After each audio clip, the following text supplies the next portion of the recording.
There's John Kasich. He says his state now has bragging rights, and he's back here to spell that out for us. How are you, Governor, and good morning to you. Good, Bill. We're not bragging out here, Bill. We're pleased. We're up almost 250,000 jobs since the administration came in 3 years ago. Bureau of Labor Statistics says you're number 2 in the country as of January.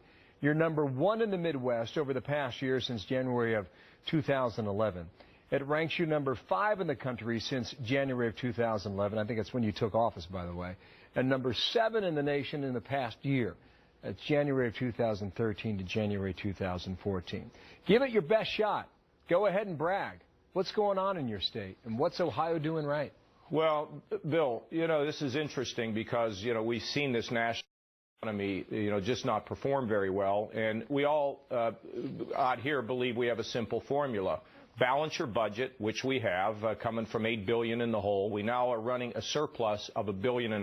That's like a $9.5 billion turnaround in 3 years, from the negative to the positive.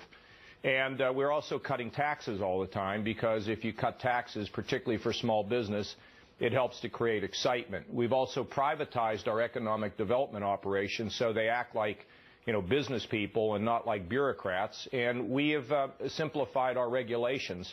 So we have stability, and increasingly companies look to see where things are stable. If you look over in Illinois, for example, they don't know what they're going to do with their problems over there. And then companies look at Washington and they say, those folks can't do anything right. So when they see somebody that's doing it right, it creates momentum. Now, we have a long, long way to go, Bill, because we had lost 350,000 private sector jobs before we came in. Now that since we've been in, we've almost grown by 250,000. So we still have a ways to go, but we think we're on the right track. And this is a good formula for others. Well, one of your colleagues, Rick Perry in Texas, they make a big deal out of how he goes to California. He says, come to my state and open up your business there. Are you drawing more business into Ohio, or is your tax structure still preventative on that measure? Well, we're getting our income tax. We have a proposal to get it down under 5%, while at the same time helping people at the bottom of the income scale. But just two noteworthy things. Whirlpool, about Whirlpool. They just created 400 more jobs in Ohio rather than going to Mexico or China. And Fuyao, which is a Chinese firm, is going to do a major investment in Dayton. About 800 jobs and significant investment. So we're seeing people not just from other states begin to look at Ohio, but we're seeing people look from the world, which is fantastic. But again, we've got a long way to go. We are focusing a great deal on workforce training, Bill, and that's so that people are prepared when they get educated for jobs that exist, not in a vacuum. Very important. Broaden the discussion, okay? National unemployment rate at 6.7%. You look at the graphic going back to 2009, and we peaked at 10%, and we're coming down from there. But still, you're right around that 7% number. Now it's 6.7%. What can this White House do?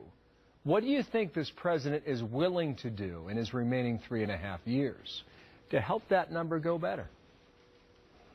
Well, if I were advising him, I would tell him to get the job creators in his office, both big and small, and listen to them about what's caused the uncertainty. Because even though we're healing, we're not healing at the rate that we should be after a normal recession.